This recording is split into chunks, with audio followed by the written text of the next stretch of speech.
What's cooking? Look at that. I thought there was some sort of heavenly sort of permeation of beautiful smells coming here.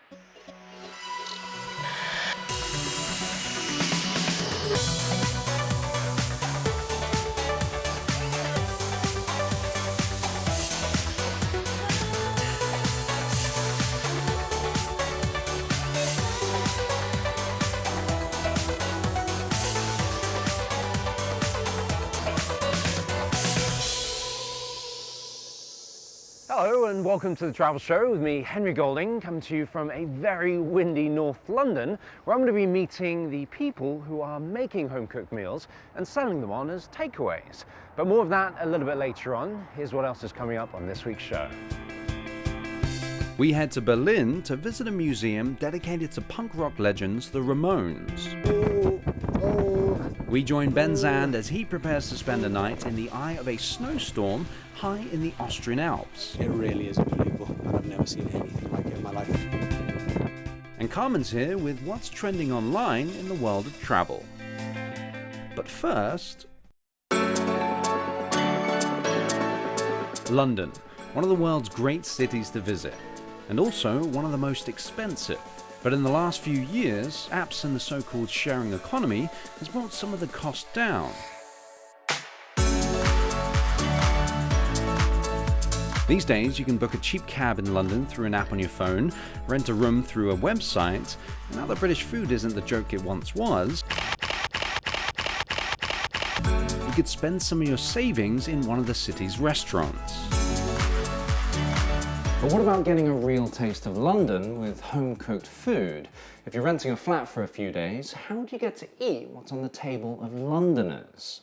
So off to the internet I go. This website is a new London startup connecting hungry people with home cooks who've got a few portions going spare, like Carolina. What's cooking? Look at that. I thought there was some sort of heavenly sort of permeation of beautiful smells coming here. And this is the, what is this called? This is the world famous pasta fagioli, World Carolina famous. style. And so how much per portion? This would be £7. Right. Carolina's one of the pioneers of this service, which is surprisingly simple. You put in your postcode, which tells what area in London you are, and then the list of dishes being cooked around your home come up, and you click, look at what's available, look at the ingredients, look at how many portions are available, and just click buy and pay, and then you come and pick it up. And why do you do it? Is it not sort of, I don't know, I suppose quite tasking, sort of cooking for more than just yourself and your partner? You know, for me, cooking is a way of winding down, actually. It's just like when you get there, you start chopping, you just get in the zone, and it really relaxes me. So it's for you more than anything, isn't it? Yeah, it's for me more than anything, absolutely. Like other sharing websites, this one tells you about who'll be cooking your food, what they offer, and sometimes what's in their back garden. So, this is where we have made look at that. outside cooking facility. Brilliant. That's brilliant. We So do you pizzas. you do a lot of pizzas in there? Yeah, we do Very a lot authentic. of pizzas.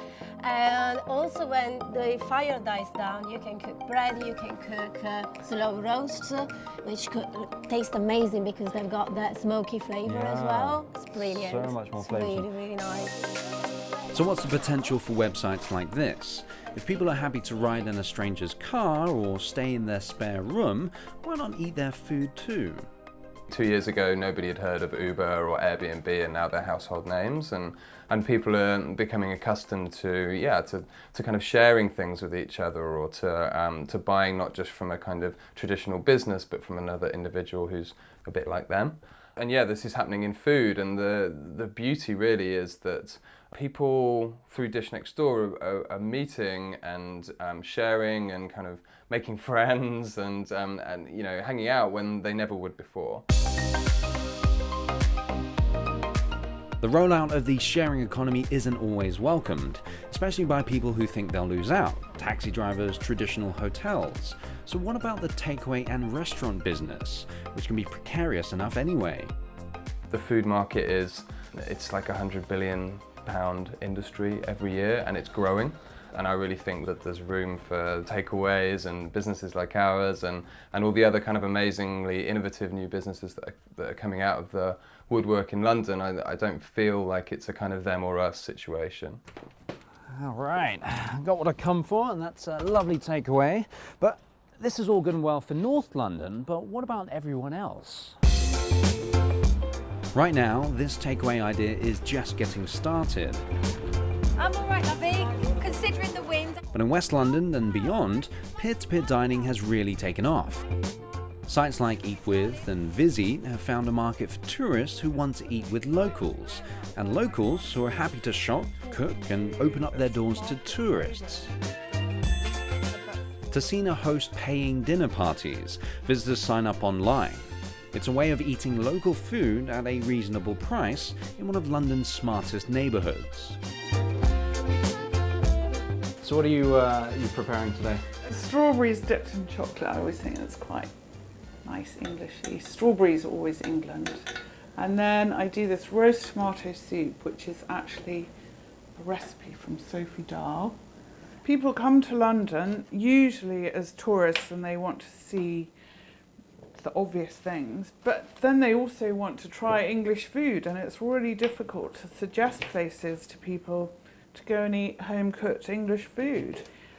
So many years English food's got such a bad reputation, so I felt there was a huge gap for people just wanting good English cooking. Here's something to nibble on. The original social network is not Facebook or Twitter. It's called the table. This is where people have shared, exchanged for centuries and hundreds of centuries. Wow. What is this? Excellent. Suck it and see. Thank you, Tassina. And it might be one of the best experiences of your trip. So it's about dining, but it's more than dining. It's about exchanging, meeting a culture, and having this opportunity to meet locals when you're traveling. But what about safety? You're eating food cooked by a stranger, and that might make some people nervous. In terms of safety, remember that the host is going to eat the same food as you and his family. So people are extremely careful about the kind of food they eat usually. The reviews are extremely important because they are going to give you an idea of what is the experience like, the food like, the setting, etc. This 3-course meal will set you back around £15 or $22. That's without the English sparkling wine on the table. Out there in London restaurants, you'll struggle to get 2 courses for that money and probably pay a lot more. Staying and eating with strangers might not be to everyone's taste, but in a city this big and expensive, it might be a way of making new friends and making your money go a lot further.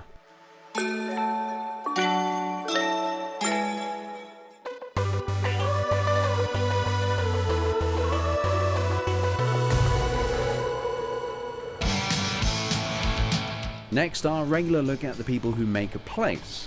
This week, we're in Berlin to meet a man who set up what he claims is the world's only museum dedicated to the Ramones, the American band who were at the forefront of punk back in the mid-1970s. Oi, oh, let's go! Oi, oh, let's go! Hi, my name is Flo Heiler, and I'm the founder of the Ramones Museum in Berlin. The Ramones Museum is a museum dedicated to the Ramones, the first punk band that ever existed.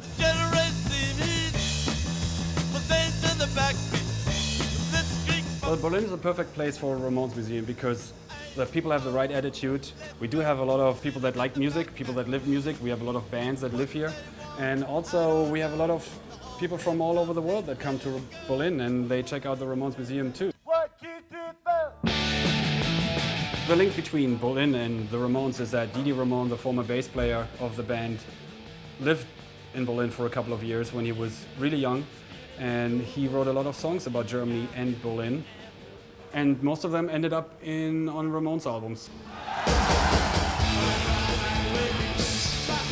I was 13 years old when I heard the Ramones for the first time, maybe 14. But I didn't go see the Ramones until I was 16. And then I went to see the Ramones a couple of times, dozens of times actually. And then I collected all that stuff while I'm on the road, the t-shirts, the posters, the tickets. And I kept all this and I framed it and I put it on the wall. And then eventually, after the Ramones retired, I got more because it was accessible and easy to get because there was the internet, which wasn't there before. The first memorabilia I ever got was the first ticket and first poster from the first ever show I attended.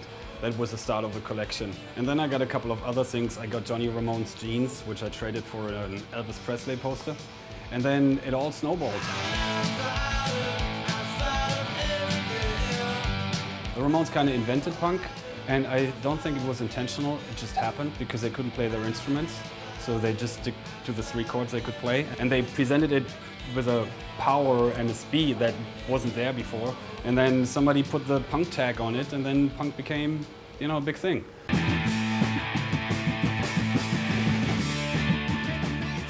You know, to a lot of people, the Ramones are more than a band, they're a religion. So a lot of those die-hard fans come to check out the Ramones Museum. They are the main audience. So everybody who comes here has some sort of connection to the band. Then again, some people come here just because they want to have a coffee or a piece of cake and they don't even know the music, and they still have a great time.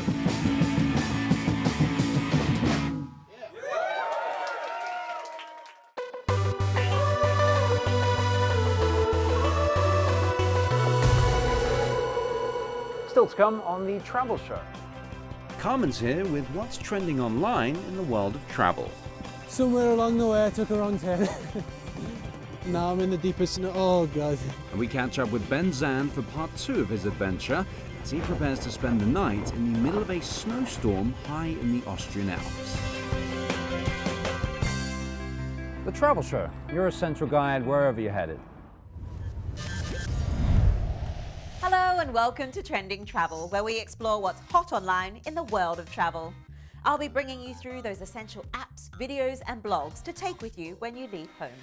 Let's begin by taking a look at the top stories that have caught our attention online or on social media this month. The power of social media was once again brought into focus as missing backpackers hit the headlines. When 21-year-old Grace Taylor didn't contact home for a week, her mother went to Facebook to seek help from the backpacking community. She was soon reunited with her daughter and thanked everyone on Facebook for their help. The incident was not long after British backpacker Jordan Jacobs also appeared to go missing in Thailand, only to be found shortly after, following a widely shared Facebook message from his concerned sister. He later explained that he'd just been chilling out and perhaps having a bit too much fun. At 25 billion pixels, a new interactive photograph of Shanghai has been praised as one of the world's biggest photographs. Its breathtaking detail lets users viewing it on a website zoom into minute details of the Chinese city, which is home to 24 million people. But it wasn't long before the internet did what the internet does best and found some of the more amusing parts of the photograph, including 2 people in a state of undress. In Australia, a small rural town with a declining population of about 250 residents became the focus of unusual attention with reports of a Brisbane artist named Guido van Helten turning its old grain silos into a tourist attraction. After spending time with the locals, he painted the huge grain silos as portraits of 4 generations of local farmers. With the help of stories about it online and this video on YouTube, the project has drawn tourists from around the world. And finally, the adventures of a 90-year-old grandmother named Norma have been warming the hearts of many online with pictures of her travels. After receiving a bleak prognosis of cancer, she decided to take to the road with her family and travel the United States. 6 months after hitting the road, her trips to Mount Rushmore, New Orleans and Roswell have been documented on her Facebook page, making her a minor celebrity. We love staying connected with you all online, and don't forget, we're on Facebook, Twitter and email. And you've been sending us some great stuff this month. Your photos have been coming in from around the world, especially on Tuesdays, using the Twitter hashtag TravelTuesday. Check out our Twitter and Facebook pages for loads of exclusive travel show content and top travel news stories to keep you up to date and inspired for your next world-class adventure. Now let's look at the viral videos that have been clocking up the views this month. When Alessandro visited Budapest, he captured his 4-day trip on just his smartphone. This video shows that you can make mesmerizing memories from your trips with just what you carry in your pocket.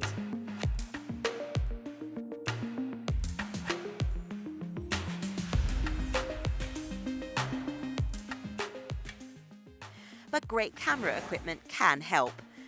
This super high-definition hyperlapse of Paris by Tyler Fairbank shows this beautiful city through night and day.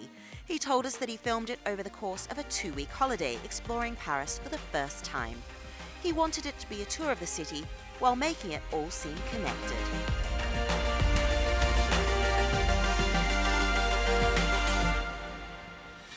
And don't forget to check out our website for all the ways that you can get in touch, or if you've seen anything online that you think we should be looking at. See you next time.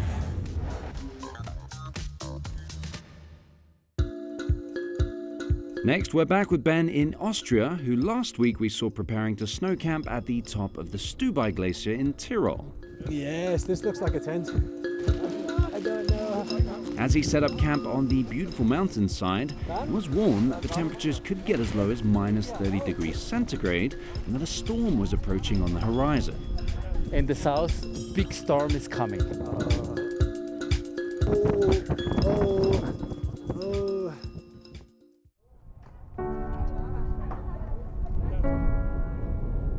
We have put up all of the tents now. When I say we, I mean mostly these guys.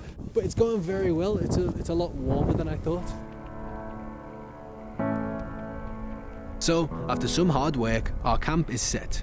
And, I'll be honest, a hot drink has never been more satisfying. As the sun fell behind the mountains, little did we know that this would be our last chance to take in this amazing environment. It was most definitely the calm before the storm. Although it's absolutely freezing and getting colder by the second, it really is unbelievable, and I've never seen anything like it in my life. And it's all ours for tonight.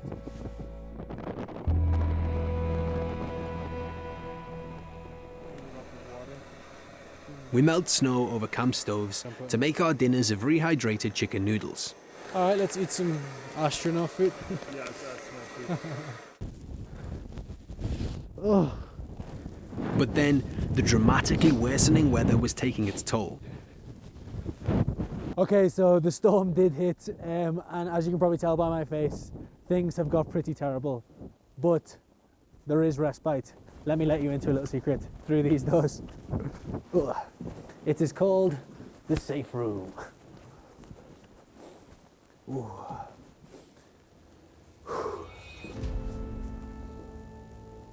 The warm shelter of the safe room gives us welcome relief from the elements, especially tonight. It turns out it might be the wrong weekend to be up here.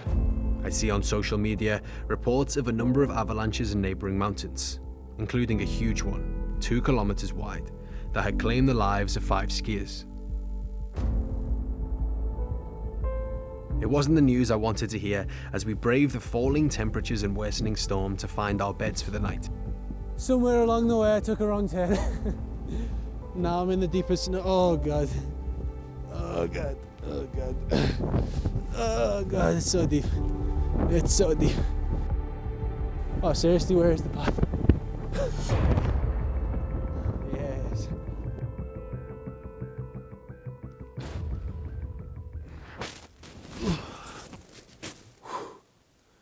That was difficult. Okay, here's my house for the night. Oh, it's so cold. The ground feels like a freezer. It's finally bedtime. It was a very, very long day. It's very noisy outside because of the wind and it's very cold, but inside I'm actually pretty warm because I'm very wrapped up. So let's see if I get some sleep.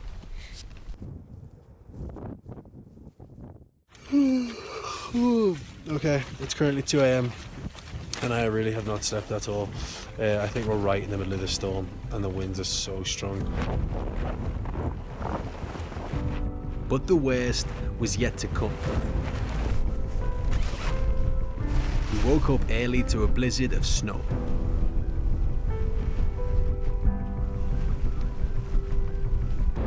Overnight temperatures fall to minus 18 degrees centigrade.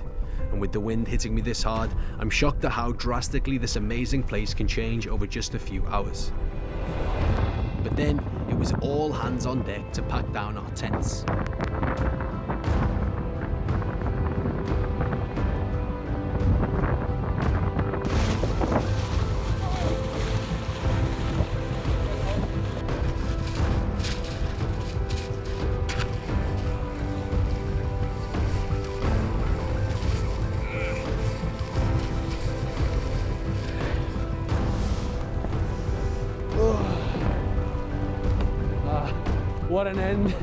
What an end to all of this. With visibility restricted to just a few meters in places, it was important we stick together. Our path was never too far from a sheer drop down the mountain.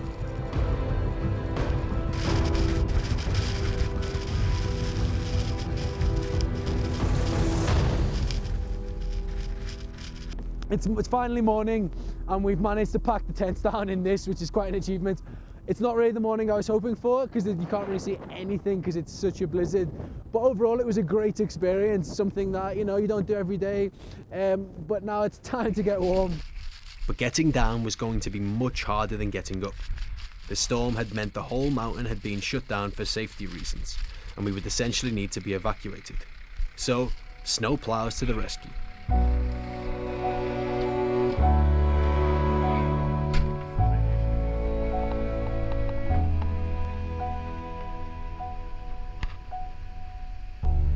It was a dramatic end to a weekend that was at times peaceful and spectacular, but also challenging. And yes, a little bit extreme. But I wouldn't have had it any other way.